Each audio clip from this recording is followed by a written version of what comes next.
Beginning on the 24th of July of 2025, the world's attention suddenly and briefly shifted towards Southeast Asia, as the armies of Cambodia and Thailand clashed against each other in the most shocking eruption of violence the region has seen in decades since the turbulent Cold War era. Both sides deployed and fired heavy artillery, rockets, and drones against each other for days. Infantry battled against each other on the ground, Cambodian armor made attempted advances, and most shockingly, the Royal Thai Air Force deployed US-made F-16 and Swedish-made Gripen fighter jets to bomb multiple strategic targets across the border in Cambodia over several days, with claims by the Cambodian side that some of them utilized cluster munitions, historically marking the first time that Cambodian territory had been bombed since the American bombing campaign during the Vietnam War ended all the way back in 1973. Martial law was momentarily declared by the Thai authorities on their side of the border, while both sides accused the other of committing war crimes by bombing or shelling hospitals, schools, and cultural sites and other civilian targets.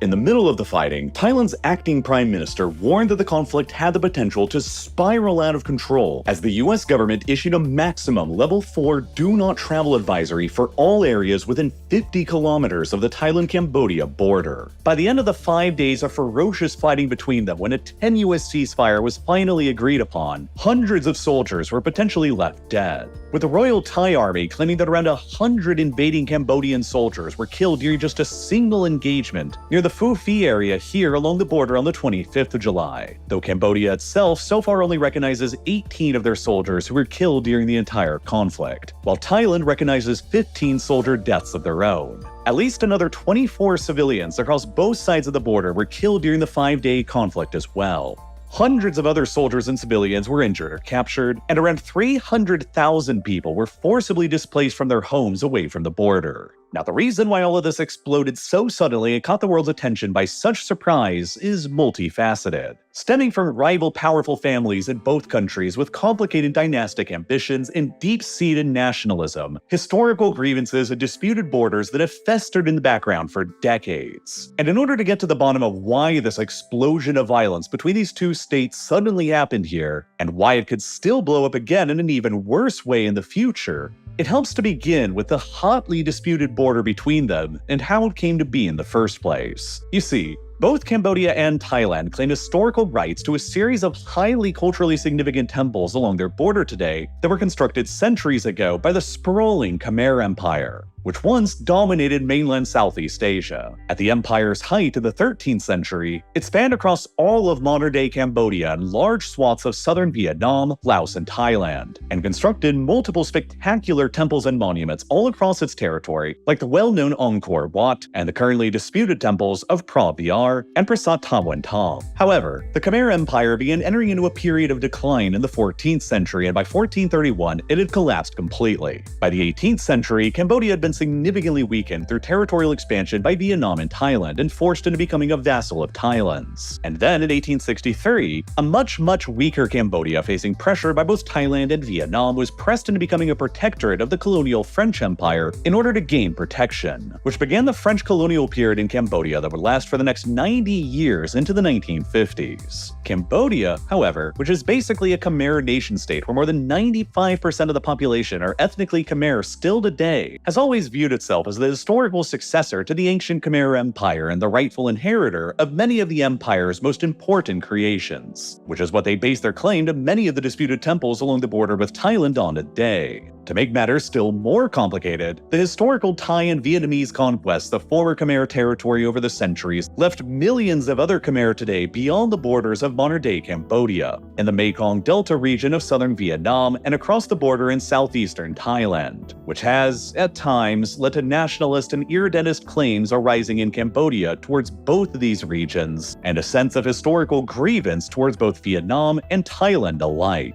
And for their part, Thailand was also once a powerful kingdom known as Siam that similarly managed to carve out a sprawling empire across Southeast Asia by the 19th century. But then, over a period of decades between 1863 and 1909, Siam suffered a series of major military defeats and territorial losses inflicted by the colonial French and British empires that cut the kingdom down to its current size. Siam was never outright colonized by the Europeans during this era and managed to become the only state in Southeast Asia to maintain their independence. independence. But their major territorial losses that were inflicted by the Europeans were at first incorporated into their colonies, and were then later inherited by their successor countries like Malaysia, Myanmar, Laos, Vietnam, and of course Cambodia. Since these losses, Thai nationalists have sometimes referred to these areas as the country's lost territories, and have compared the period between 1863 and 1909 as their version of China's century of humiliation, where outside European colonial powers forced a series of unequal treaties upon them during a time of historical weakness. Thus, Thailand eventually came to view their disputed territory with Cambodia today as a historical wrong that was inflicted upon them by colonialism,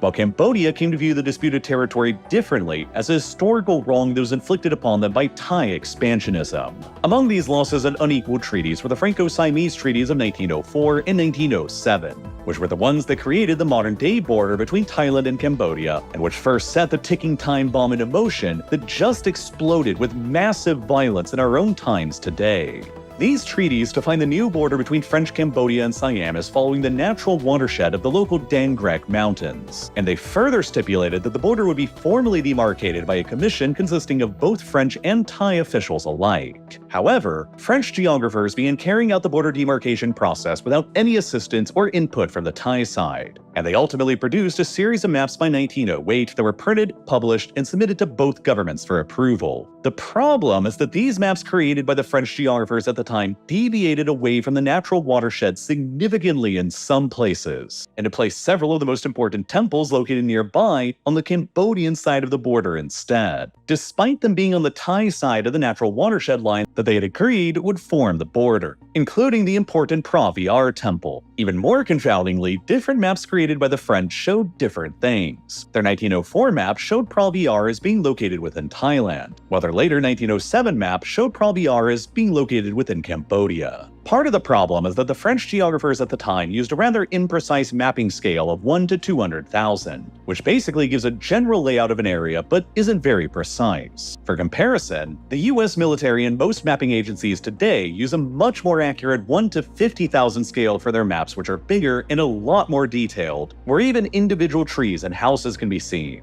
Currently, Thailand demands that the border with Cambodia be fully demarcated using the more precise modern 1 to 50,000 scale, while Cambodia continues to demand using the older and less precise 1 to 200,000 scale that was used by the French geographers for the 1907 map. For decades ever since, Thai authorities have loudly complained about the quality of the French surveys from this time period, and that the Pra Viar temple in particular makes much more geographic sense to be located within Thailand, since it's A, on the correct side of the natural watershed that both the 1904 and 1907 treaties technically set the border to, and B, it's located up on a cliff that's really only accessible from the Thai side of the border anyway, compared to the much lower plains on the Cambodian side of the border. Nonetheless, the multiple deviations in the French maps that included temples like Pra Viar on the Cambodian side were so minor that they weren't noticed by Thai authorities for decades until the 1930s, when they finally got around to conducting their own surveys of the border and noticed the mistakes. So no formal complaints about the border deviations were ever lodged by the Thai side for a very long time, which would later be used against them in international court while deciding the temple's ultimate status. In the meantime, the poor French mapmaking in the region would become a bit of a moot point,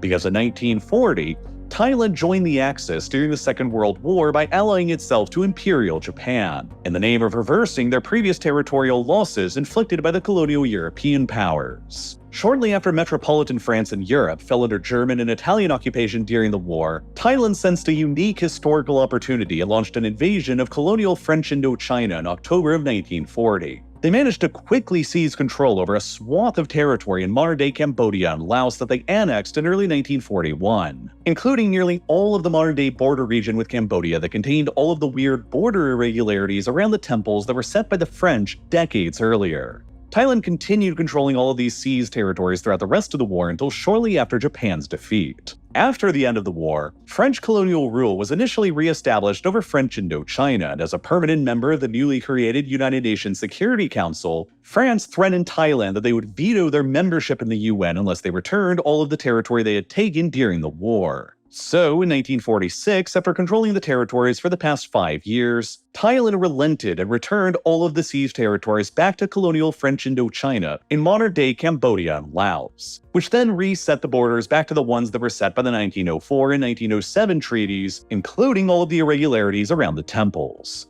Within a few years, French Indochina began collapsing and Cambodia finally gained its independence from France in 1953, inheriting all of the treaties and borders that the French had negotiated with Thailand on their behalf over the past 90 years. Within months of Cambodia's independence, the Thai army, being well aware of the border irregularities and Cambodia's potential claims to all of them, moved in and occupied the Pra Vihear temple that had ambiguous ownership, claiming it to be fully within Thai territory in keeping with the border following the natural watershed line. Cambodia, however, formally protested against this in 1959 and asserted their own ownership over the temple based on the 1907 French map and as a part of their own historical Khmer heritage. Unable to come to an agreement bilaterally, Thailand and Cambodia both agreed to submit their dispute of the Pra Vihear temple's ownership to the International Court of Justice, or the ICJ, and they also both agreed to abide by the court's ultimate decision. A few years later, in 1962, the ICJ released its final judgment on the matter and awarded the ownership of the Pra Vihear temple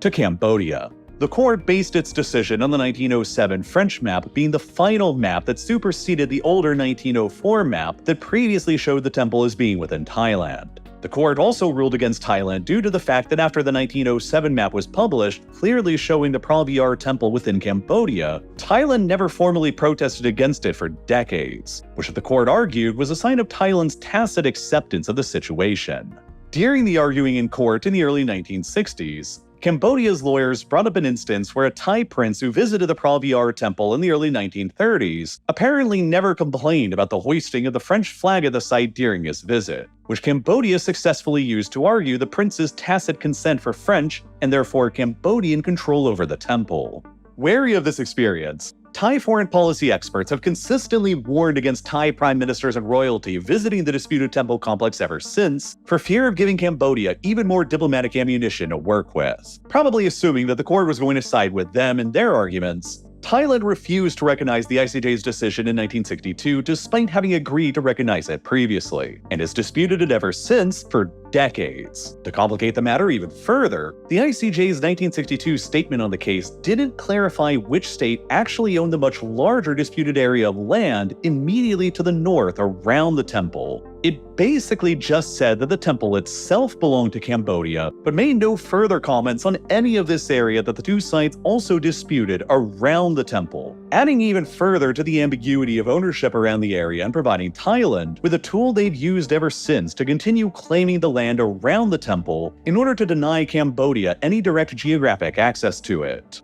Thailand ultimately reluctantly agreed to withdraw their soldiers away from the temple, but has never accepted Cambodia's ownership over it. Nonetheless, the dispute soon became dormant for decades because much bigger problems erupted when Cambodia collapsed into a state of full-scale civil war just a few years later in 1967, which heralded the beginning of Cambodia's greatest civilizational crisis seen in centuries. Cambodia remained consumed by a devastating civil war and a US military intervention and bombing campaign that killed hundreds of thousands of people for the next 8 years until 1975. And even then, the faction that ultimately emerged victorious from the civil war were the Khmer Rouge, who set about transforming Cambodia into arguably the most radical and hardcore totalitarian state that the entire 20th century witnessed. Within only about 3 years in power, the radical Khmer Rouge regime killed as many as 2 million of their own people in Cambodia through mass executions, forced labor, and starvation, which eliminated around 25% of Cambodia's entire population. The Khmer Rouge also harbored extreme nationalist ambitions of re-establishing the territory that they believed Cambodia had lost since the ancient Khmer Empire days from both Vietnam and Thailand. The Khmer Rouge began launching raids across their borders into both countries that massacred thousands of Thai and Vietnamese civilians. And by late 1978, Vietnam had enough of it and launched a full-scale invasion of Cambodia to topple the Khmer Rouge from power. It only took them about a month to do that by January of 1979. And Vietnam would go on to militarily occupy Cambodia for the next decade until 1989. The Khmer Rouge, meanwhile, though cast out from power, did not surrender. Instead, they fled to the jungles along the Cambodia-Thailand border and waged a violent insurgency against the Vietnamese and new Cambodian government that lasted for the next decade.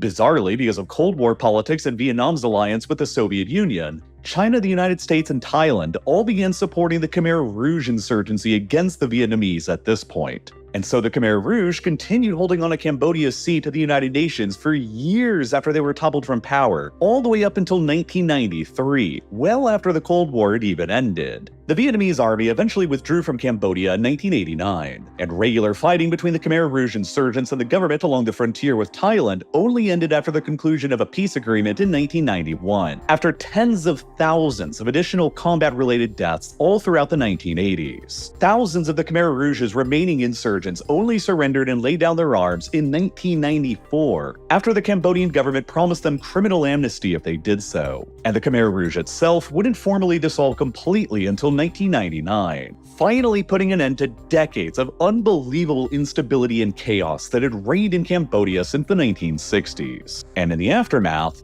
the long-dormant issue of the still unresolved border with Thailand and the ownership over the temples around it slowly began creeping back to the forefront of political discussion in both countries again. Things first came to a heated head between the two countries over this issue in 2008, when Cambodia decided to apply for the disputed Praviar Temple to become a UNESCO World Heritage Site, which Thailand feared was a Cambodian strategy to solidify their claim to the temple and to the disputed land around it that they still claimed too. Cambodia's application led to violent protests breaking out in Thailand that demanded their government act against it. And shortly afterwards, the Thai and Cambodian armies began clashing against one another in skirmishes around Praviar and other less important disputed temples along the border. Over the next 3.5 years until 2011, these sporadic clashes along the border resulted in the deaths of 19 Cambodian soldiers and 3 Cambodian civilians, along with 16 Thai soldiers and 2 Thai civilians, adding up to 40 people in total who lost their lives.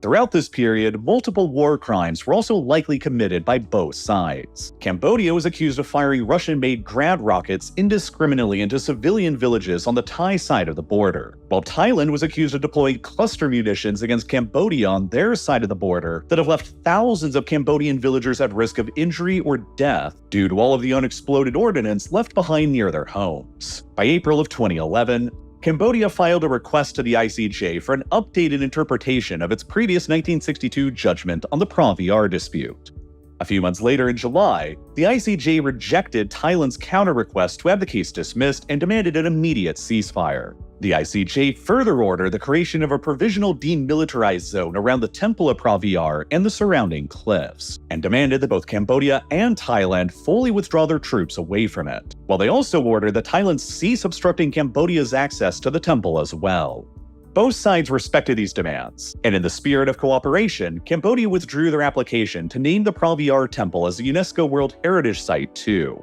2 years later, in 2013, the ICJ announced its updated judgment related to the territorial dispute around the temple, confirming their previous 1962 judgment that awarded the temple's ownership to Cambodia, and this time also clarifying that the disputed land around the temple also belonged to Cambodia as well. And once again, Thailand rejected the ICJ's jurisdiction on resolving the border dispute and demanded that any final decision relating to it had to be negotiated directly between themselves and Cambodia bilaterally with nobody else's involvement, which Cambodia has continually refused to do since they have the backing of the ICJ. The dispute then re-entered back into a period of dormancy that faded into the background of the world's attention, but it continued festering there, still ultimately unresolved, until, of course, it exploded again in spectacular fashion over the summer of 2025. But there were other unique factors at play that led to the recent, larger outbreak of violence over the dispute in 2025 that were absent back between 2008 and 2011, that largely have to do with the competing rival familial dynasties that have dominated politics in Cambodia and Thailand for decades now: the Shinawatra family in Thailand and the Hun family in Cambodia.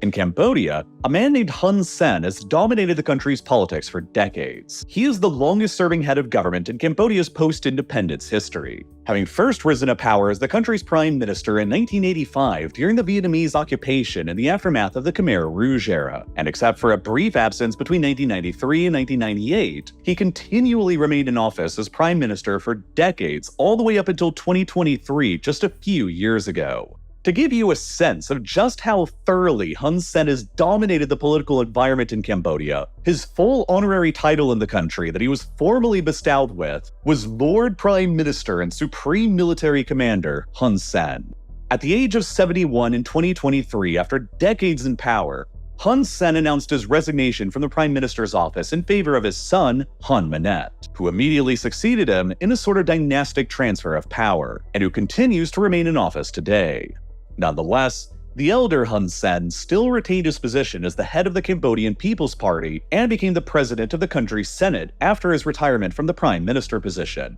ensuring his continued influence over Cambodian politics from the sidelines, with his son installed in place as the prime minister. Meanwhile, over in Thailand, a man named Thaksin Shinawatra managed to establish a parallel political dynasty of his own that, for a while, remained very friendly with the Hun family over in Cambodia. Thaksin Shinawatra, a billionaire business tycoon, became Thailand's prime minister in 2001, and very notably became the first ever democratically elected prime minister to ever serve out a full term in office in the country's entire history. During his first term in office through 2005, he also grew very close with Hun Sen in Cambodia, as the two men moved to anchor their own personal and political fortunes together. In addition to the disputed temples along their land border, Cambodia and Thailand have maintained a large maritime dispute in the Gulf of Thailand since the 1970s as well, a dispute that has grown increasingly contentious in modern times as the prospect of potential offshore oil and gas discoveries in the Gulf of Thailand has given both countries hopes of huge potential financial windfalls.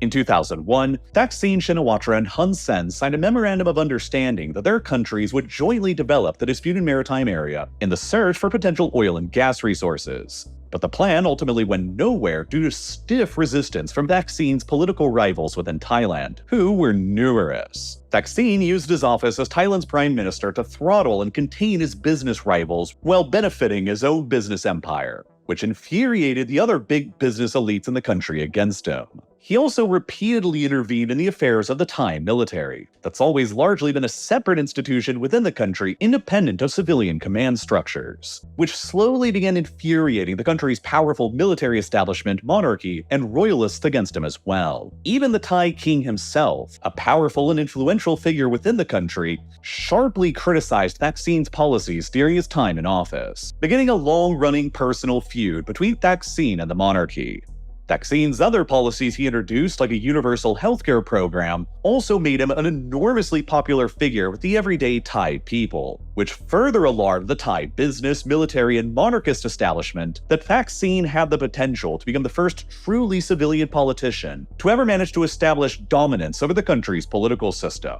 The Thai army and monarchy have long maintained their grip over the country through multiple coups d'etats against civilian prime ministers who have displeased them or have grown too powerful. Ever since Thailand transitioned away from an absolute monarchy in 1932 towards a constitutional monarchy, the Royal Thai Army, which has always remained closely aligned with the monarchy, has launched no less than 12 successful coups against the country's democratically elected governments, including against Thaksin Shinawatra in 2006, shortly after he won his re-election for a second term in office. His party was then immediately outlawed, and he was personally banned from continuing all political activity, and he left the country in self-imposed exile for the next 15 years until 2023. But during these 15 years of exile, Thaksin continued remaining a powerful and influential figure in Thailand and throughout Southeast Asia. He continued his close relationship with Hun Sen, who appointed him as an economic advisor to the Cambodian government shortly after his exile from Thailand. His continuing strong influence in Thailand also contributed to his younger sister, Yingluck Shinawatra, becoming the country's prime minister as well in 2011, until she was also overthrown by another military-led coup a few years later in 2014.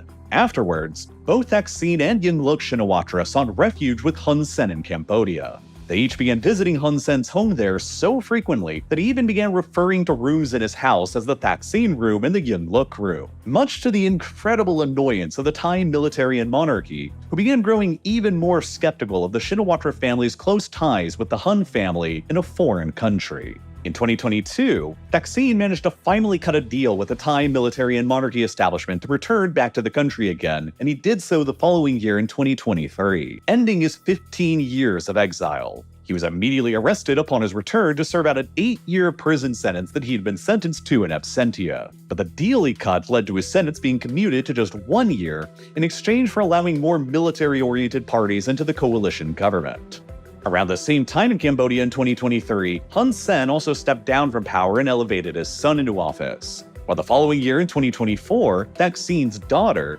Paetongtarn Shinawatra, rose to power as the third member of the Shinawatra family to become Thailand's prime minister as well, once again setting the stage for a Hun in power in Cambodia and a Shinawatra in power in Thailand. But this time, the close relations between the two powerful families that had lasted for decades began fraying. After he returned to Thailand again in 2023, Thaksin began increasingly pushing Thailand to become an economic competitor with Cambodia. He first suggested building a massive entertainment center in Thailand to challenge the casino industry in Cambodia, which is an important business interest and revenue source for Hun Sen. Then, after his daughter became prime minister in 2024, the Shinawatras launched a crackdown on scam compounds that had proliferated across the border region with Cambodia, which were allegedly another large revenue source for Hun Sen and his family.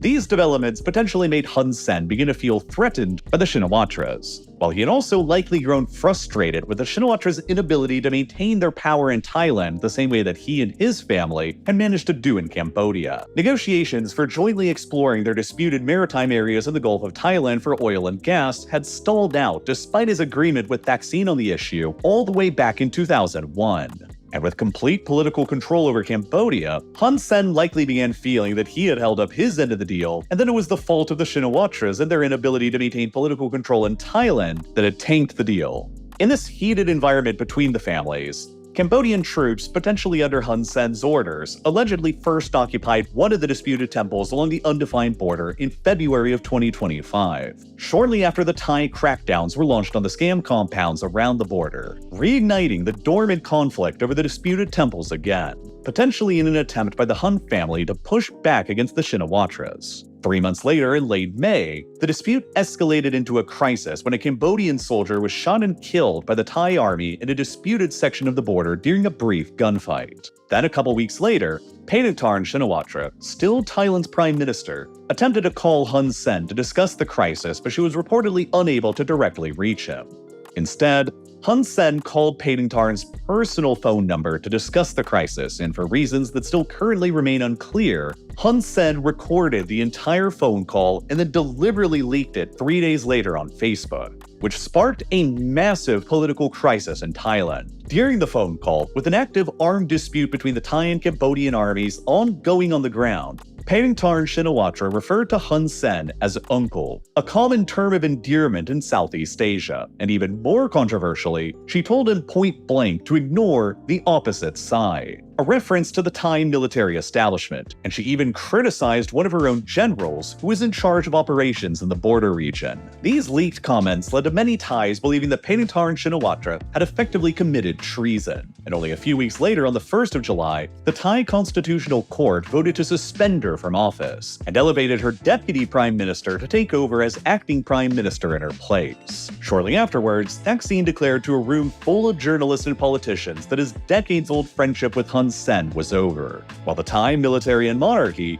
also sensed a unique opportunity to permanently remove the Shinawatras' influence from the country for good as well. They probably began viewing a potential conflict with Cambodia over the disputed border as a perfect opportunity to draw up Thai nationalism and political support after the removal of the younger Shinawatra from office, while also simultaneously casting the Cambodians as a major foreign threat that made Paetongtarn Shinawatra's comments leaked over the phone call appear all the more treasonous and heinous to the Thai public. The Thai military and royalist establishment also introduced formal charges of lèse-majesté against the elder Thaksin Shinawatra for comments he had made a decade ago while he was in exile as well, which is a unique and highly punishable criminal offense in Thailand for insulting the country's monarchy. If Thaksin is found guilty of the charges, he could become sentenced to up to 15 years in prison, and at the current age of 76, that would effectively be a life sentence for him. So with both Thaksin facing the rest of his life in prison and his daughter removed from office, his old political rivals in Thailand are about to achieve what they've always wanted, removing the popular Shinawatra's influence in the country permanently. And in order to seal it, they had an incentive to push for conflict with Cambodia over the disputed temples to whip up old nationalist sentiments to shore up their own support. Hun Sen had strong incentives to push for conflict too, though, in order to whip up Cambodian nationalism and political support for his son and heir that he had just installed into power in the country. And so in this perfect toxic mix of political pushes toward conflict going on both sides,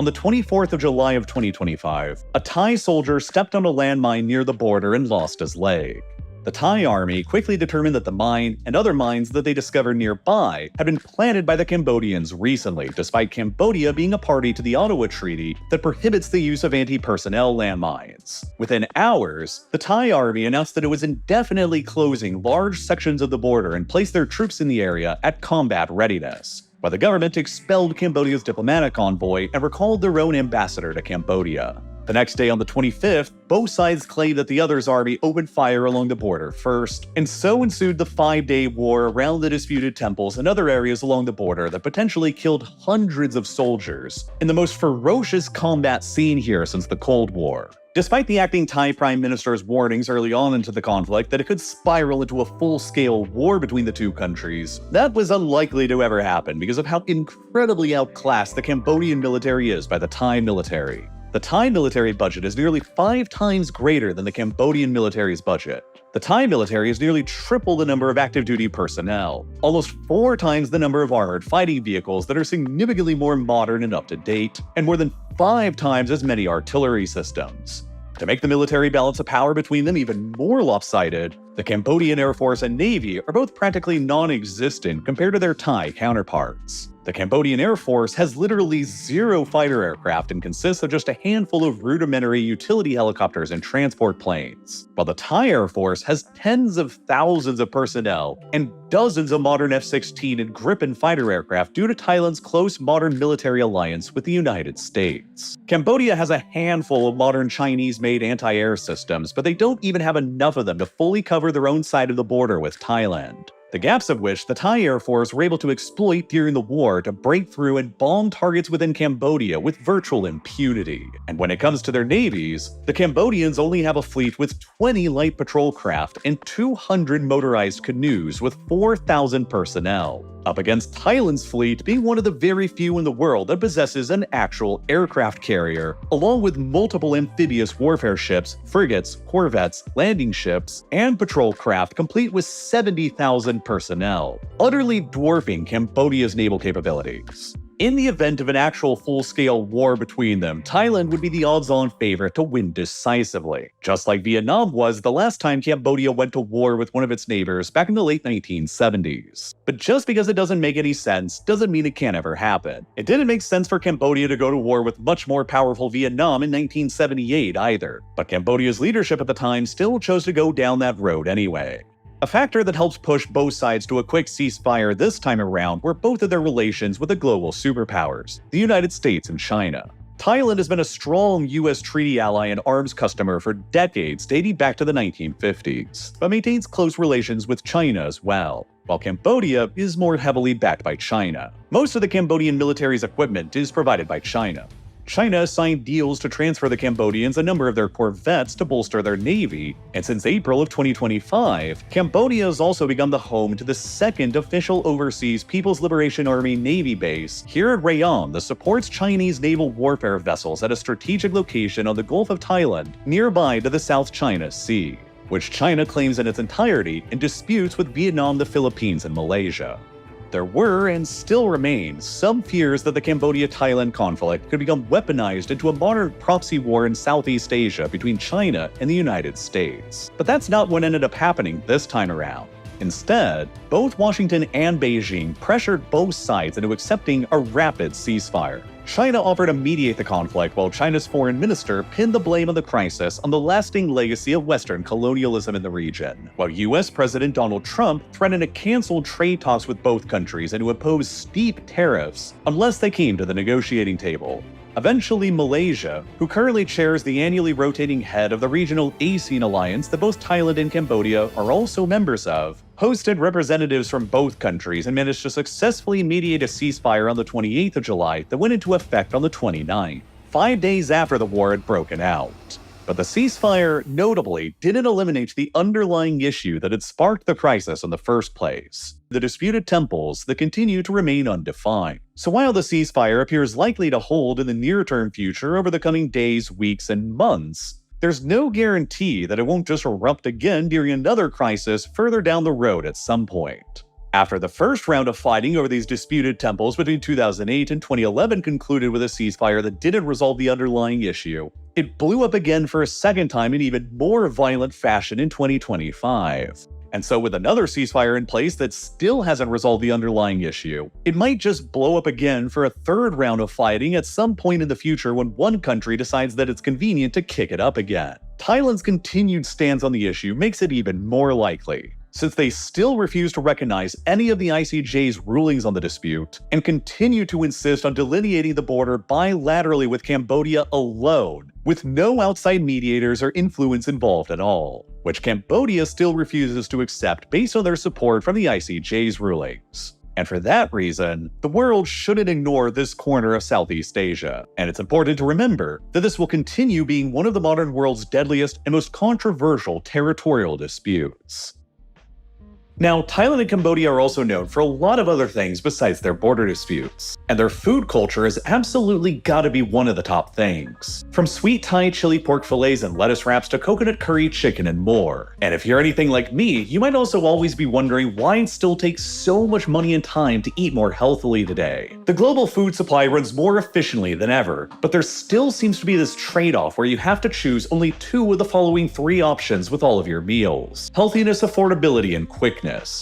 You can have a quick and healthy meal, but it'll be expensive. You can have an affordable and quick meal, but it'll be unhealthy. Or you could have a healthy and affordable meal, but it'll be time-consuming and inconvenient. For a long period in my own life, I was really trying hard to figure out the answer to this dilemma by discovering a reliable source of meals that could encompass all three attributes: healthiness, affordability, and quickness. And that eventually led me to discovering and becoming a customer of what ultimately became this video's sponsor, HelloFresh. The concept of HelloFresh is pretty straightforward. You just visit the Wrapper website and select which meals you want to eat, and then the next week an insulated box will show up on your doorstep filled with all of the fresh, pre-portioned, and partially prepared ingredients you need so that you can home cook your meals way faster than if you had wasted a bunch of time planning your meals out, going to the grocery store, and then coming home and prepping. You can also choose from a variety of menu options to suit all your needs and tastes. From fit and wholesome to quick and easy, vegetarian to family friendly, there's something for everyone to enjoy. And HelloFresh knows that your plans might change and life can get unexpectedly busy. That's why they let you easily customize your delivery from week to week as well, allowing you to tailor everything to your own schedule by adjusting your delivery date or skipping a week when you're not able to cook at home. And best of all, the meals themselves just taste really, really good too. That's the biggest reason of all why I've been a loyal customer myself to HelloFresh for years now, and why I've been making meals like this amazing buffalo spiced chicken for more than 4 years now. They're just the best solution that I've ever found for having regular home-cooked dinners.